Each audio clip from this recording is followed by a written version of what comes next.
La Constitución es una norma fundamental que, a diferencia del resto de normas jurídicas, está investida de unas cualidades que la hacen peculiar, que la hacen suprema y que datan de su mismo origen. Empezando por lo que fue en 1215 la Carta Magna, que se suele utilizar con un carácter de sinónimo con aquello que se llama norma fundamental, ley de leyes o constitución política del Estado. Pero esa Carta Magna, la de 1215, no va a significar sino una conquista al poder monárquico de entonces. Por eso es que es un concepto histórico. Pero ese poder monárquico, en ese momento en Inglaterra, va a reconocer garantías y derechos para los súbditos o gobernados. Esa tradición histórica hasta nuestros días ha significado una evolución del sistema legal constitucional y un origen por demás peculiar en todo esto que se llaman las normas jurídicas dentro de un Estado. Por eso es importante señalar que la Constitución, más allá de la definición que nosotros querramos darla, siempre va a significar un hecho jurídico, un hecho político y un hecho valorativo axiológico. En este sentido, vamos a hablar de una tridimensionalidad de la Constitución, porque una Constitución no es una norma jurídica cualquiera y tiene estos tres enfoques, estas tres dimensiones que la hacen particular, que la hacen suprema al entendimiento del resto de las normas jurídicas. Del mismo modo, si nosotros nos vamos a concentrar en el sentido evolutivo de lo que es su origen, vamos a decir que cada Estado ha tenido un proceso constituyente variado y diverso. Un proceso constituyente que ha significado una madurez histórica. En el caso de las primeras constituciones, tanto la madurez histórica de lo que fue Estados Unidos y su revolución, como lo que fue la Revolución Francesa y la posterior primera asamblea constituyente que dio a luz la norma fundamental francesa. Pero no son los procesos históricos similares de un país a otro. Es por eso que la norma fundamental boliviana, ya para el caso que nos ocupa, ha nacido a partir de tres normas fundamentales que hacen al constitucionalismo boliviano. Es decir, tres antecedentes normativos que van a estar entre el proceso independentista y lo que significa la primera época republicana en Bolivia. Esas tres normas son el Acta de la Independencia, del 6 de agosto de 1825, la Ley de Separación y Organización de Poderes de julio de 1825 y el decreto del 9 de febrero también de ese año, 1825. Este último convocando a los representantes, a los diputados, llamados así en un inicio, de las provincias del Alto Perú para definir su destino. Es ese hecho fundamental, histórico, que ha marcado el origen tanto del primer Congreso Constituyente Boliviano como de la primera manifestación representativa de la ciudadanía de entonces para querer formar un Estado, para querer delimitar una realidad política. Del mismo modo, es importante señalar que la Constitución, en el caso boliviano, ha tenido por lo menos tres etapas en su construcción. La primera etapa, vinculada a ese decreto del 9 de febrero de 1825, que ha desarrollado durante el siglo XIX un modo de constitución a la par de la democracia censitaria. ¿Qué es esto? Un modo de constitución para y por los ciudadanos, considerado solamente de esta manera en ese momento histórico. Esto es, los varones que sabían leer y escribir y que tenían una renta, por definición, que se va a poner en la primera constitución, emergente en noviembre de 1826. Entonces, durante el siglo XIX, a pesar de que se van a llamar congresos constituyentes, a una vez asamblea constituyente, todas van a obedecer a ese ritmo de segregación o de sesgo en la sociedad. Y esto no va a ser obviamente favorecedor de una construcción válida en democracia, sino de una construcción netamente limitada, y estaría yendo en contra del carácter distributivo que dice el doctrinario Karl Lowenstein respecto al valor de la Constitución, porque no se distribuye la organización del poder de manera equilibrada o de manera clara al resto de la sociedad.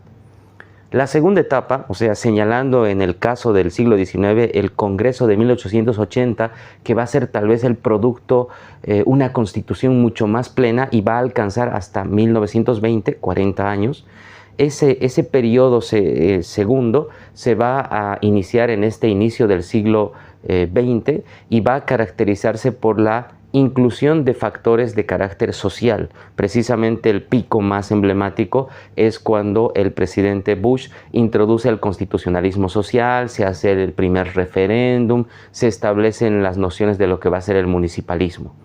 Entonces, esa segunda etapa de construcción de lo que va a ser el constitucionalismo boliviano va a marcar un equilibrio entre el modelo liberal y el modelo social que estaba poniéndose en moda a partir de lo que fue la Constitución de Querétaro y de Weimar.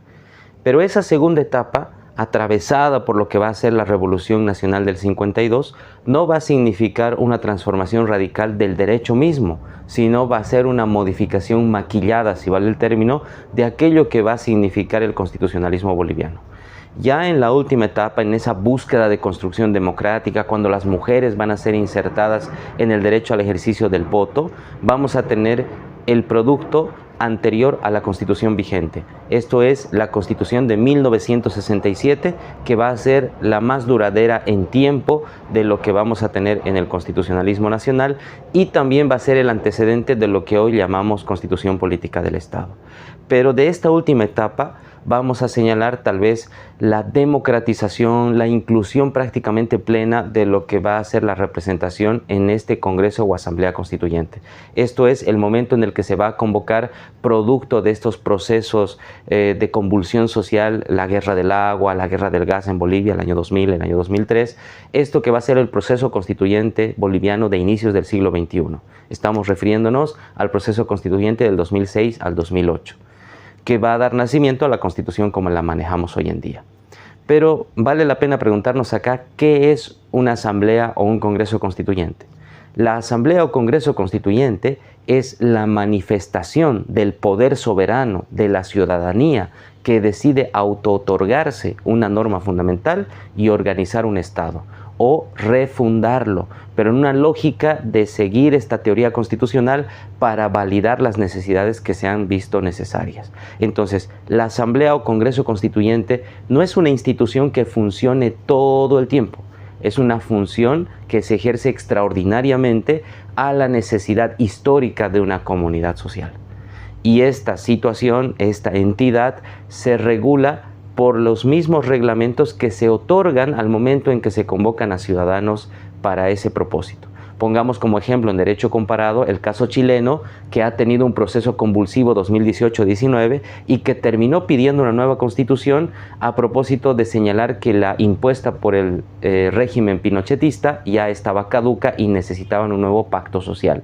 Entonces, ese Congreso Constituyente chileno se ha dado en dos oportunidades y no se ha aprobado el proyecto constitucional, pero lo llamativo del caso es que, teniendo una población más alta que Bolivia, han decidido ser paritarios y tener solamente 100 representantes constituyentes. Y eso hace que sean 50 mujeres, 50 varones, versus lo que pasó en el caso boliviano, que teníamos 255 asambleístas constituyentes con una población menor y que representaban esa pluralidad de ver políticamente la sociedad boliviana. Entonces ahí vemos una desventaja, pero también vemos en derecho comparado necesidades históricas que deben resolverse por las convulsiones que atravesamos. Para finalizar, es importante señalar que los procesos y tiempos constituyentes son distintos, y es por eso que ante grandes convulsiones o necesidades siempre es mejor recomendar la convocatoria a una asamblea constituyente, porque va a servir de válvula de escape para poder satisfacer las nuevas necesidades de una sociedad, de un Estado. Piénsese en el caso boliviano, ante esta forma de necesitar convertir el Estado que tenemos, compuesto por cierto, en un Estado federal. Lo más lógico es que necesitemos trabajar en la idea de una asamblea constituyente, ¿no? No basta con proponer políticamente algo. Ahora bien, por último, es importante señalar los tipos de constituciones que han existido y que se han ido desarrollando dentro de la teoría constitucional.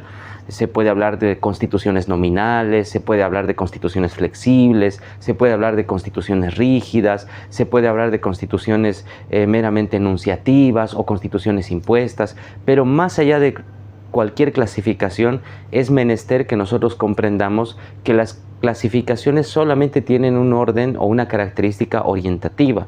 Lo relevante de las clasificaciones es que nosotros entendamos que una constitución va a responder siempre a un tipo de sociedad. Y en el caso del boliviano, del constitucionalismo boliviano, nosotros tenemos una constitución de tipo semirrígida en cuanto a su posibilidad de transformación. Si fuera rígida plenamente, sería como Estados Unidos, imposible de cambiar o transformar. Sin embargo, hay mecanismos en el 411 de nuestra norma fundamental que sí nos van a permitir cambiarla. Ahora, sería flexible si cualquier órgano constituido, órgano del Estado, podría cambiarla, que no es el caso porque lo que sí acontece es que hay procedimientos señalados en el 411 de nuestra norma fundamental. Por eso es que tiene esa clasificación de semirrígida, pero necesita cumplir tiempos políticos para que se dé la reforma parcial o la reforma total. Esto, hacer como ejemplos citado lo que se intentó hacer el 21 de febrero del 2016. Otra característica importante que podemos mencionar a partir de Thomas Paine es que una constitución no es simplemente un documento, no es una norma nada más, debe ser un hecho y una realidad que se vincula con uno de los principios muy delicados en el caso del derecho, que es el principio de efectividad. Una constitución va a ser denominada de efectiva cuando ésta se desarrolle, se cumplen las normas que dependen de esta norma fundamental. Pero cuando las normas no se desarrollan adecuadamente, pues no están cumpliendo esto que Paine había señalado. Quiero decirles por último que la historia del derecho constitucional boliviano no ha terminado de escribirse porque a la par de esta parte sustantiva se ha visto necesario trabajar la parte adjetiva, la parte procesal. Y es por eso que vamos a tener estrenado en el año 2012 el primer Código Procesal Constitucional Boliviano, ya que los recursos y ciertas acciones estaban antes diseñados, inmersos de la ley, dentro de la ley del Tribunal Constitucional, que era la anterior 1836, pero que para lo que sigue vamos a tener las señaladas, diferenciadas de la ley 27 del actual Tribunal Constitucional y del propio Código Procesal Constitucional, la ley 254. Es por eso que debemos seguir profundizando, debemos seguir cuestionándonos y debemos seguir avanzando en esto que es un periplo por la comprensión de nuestro sistema legal constitucional. Muchas gracias.